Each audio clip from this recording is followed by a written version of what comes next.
Welcome back, everyone. As you all probably know, we here in California recently battled some horrific fires that destroyed thousands of acres, structures, and lives. Our very own pet rescue expert, Larissa, even had to flee her own home, which is how she met our next guest. Welcome, Larissa, and the Little Angels Project founder, Darlene Geeky. Welcome, ladies. Thank you, thank you. Now, like I said, you know, I think everyone in the world is well aware of what we went through here in California. You had to leave your own home. It was really Scary. touch and go for you for a minute. You left set running out of here because of what was happening at your house. But you know what? Sometimes beautiful things come out of really awful situations. Yes, it's true. And as I said to Darlene during the break, you're my beautiful thing. Because, you know, it was scary. The flames were coming over, the smoke. We got the call to evacuate. And I had my 3 dogs with me, thankfully. But it was, you know, wanted to get as much stuff out of the house as possible. Me and my roommate packed up and decided to help because we didn't know what to do. So we were going back and forth to the evacuation center near my home, which was at Pierce Community College. And that's where I met Darlene and her amazing group of people and her team, because they had set up a makeshift hospital for all the animals that were there, either coming in with their humans or coming in because they were injured. And it was just a beautiful thing to see going on. I mean, you met your soul sister right there. I know. I mean, she thought, there's my spirit animal, Darlene, for sure. So, Darlene, you started the Little Angels Project after really having to turn away so many rescue animals when you're working at a veterinarian clinic. Explain. Yeah, so over the years of working in a veterinary hospital, you know, all of us want to give, and all practices want to do the best that they can to do so, but they can only take on so much, and rescues are taking on big projects, and so they would find that a lot of times we'd have to say, you know, we can't take these appointments, we can only take these appointments, or we can only do these things.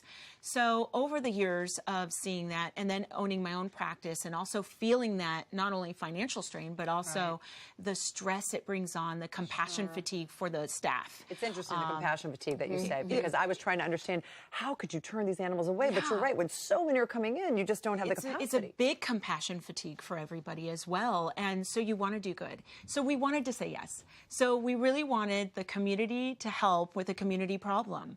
So we started a nonprofit so that we could say yes, and we can help as many species as possible, because we see everything except for horses. So now, wow, and that's coming next year, ladies and gentlemen, just give her a minute. But so you have your regular practice, and then on the other side is your nonprofit, and that's where all of the animals from the rescues come in. Yeah, so we have dedicated staff that is ready and prepared to be seeing these things on a constant basis, so that, you know, they can help. And then anything that's critical goes to Veterinary Angels or to other practices, and we help facilitate that care. It's so wonderful that you're doing that. Hopefully a lot of people will follow suit, because it really, that's how we're going to solve this problem. Yeah, 100%. We want it to be a model that's replicated. So. And then suddenly the fires came and kicked everyone into high gear. Tell us what happened. Well, we were evacuated. So the veterinary hospital, we actually told people we're a safe haven. We can, you know, bring your animals here to stay with us. And next thing you know, we were evacuated at 2 in the morning. Oh, so we had to evacuate, as you can see, all of our rescue animal side as well as our regular side. So we got them out of there. And then we decided, well, we're closed. We can't open. It's a hard evacuation. And you can see here that we opened a triage tent.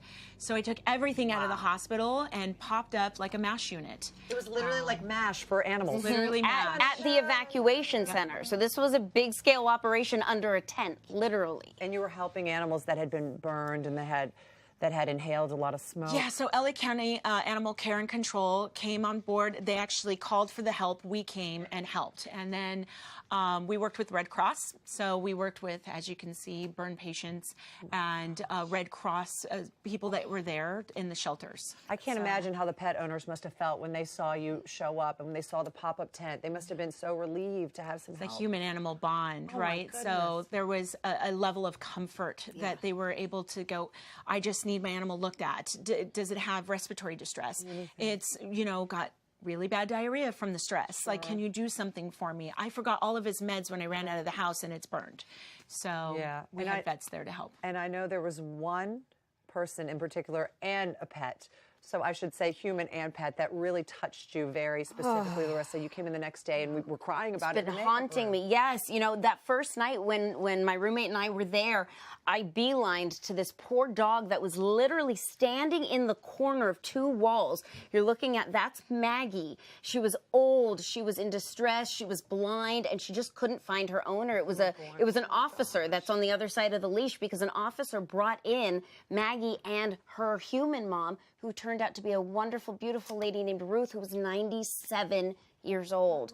And it was, and once they were put back together, Ruth and Maggie wouldn't leave each other's side, but clearly you could see they both needed help. And when I hooked up with Darlene later on, and Darlene actually is the one that said, you know, we've been helping Ruth, and my ears and my eyes popped open, because I was like, thank you. You have been helping her in a big way. So Ruth clearly had an impact on you as well. Ruth had a huge impact on me. Actually, we're going to start a whole nother thing to help her. But she, you know, when she came in, they had decided that she needed to go somewhere because she was elderly. So they were going to separate her from her dog.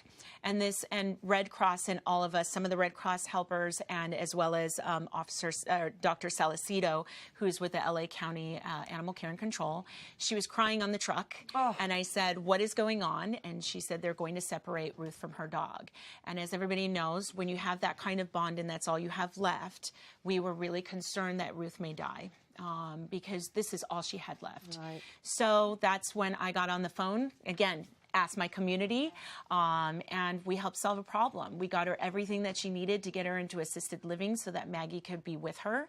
And we paid for her month, and the assisted living center actually donated a month. Oh my gosh. And we reached out to everybody to get the things that we needed to in a fast, timely manner to get her the care that she needed. And you started a GoFundMe page? We started a GoFundMe page for Ruth, and we're going to continue to facilitate care for Maggie as well as for Ruth in this new assisted living center. And she's doing well. Darlene, you really, truly are an angel. And I mean that. You are. I mean that. Thank you so much. And I know your nonprofit solely depends on donations. So it's super important that we have conversations like this so people at home know that they can donate and where to go to donate. Thank you so much for everything you do, honestly. Absolutely. Thank you so much. Thank you, Larissa. We should all go visit Ruth. If you'd like to help this wonderful nonprofit continue to its life-saving work, please, please, please go to their website at thelittleangelsproject.org. And stick around, because next up, our family is sharing some of their very favorite affordable gifts for the holidays. Come on back.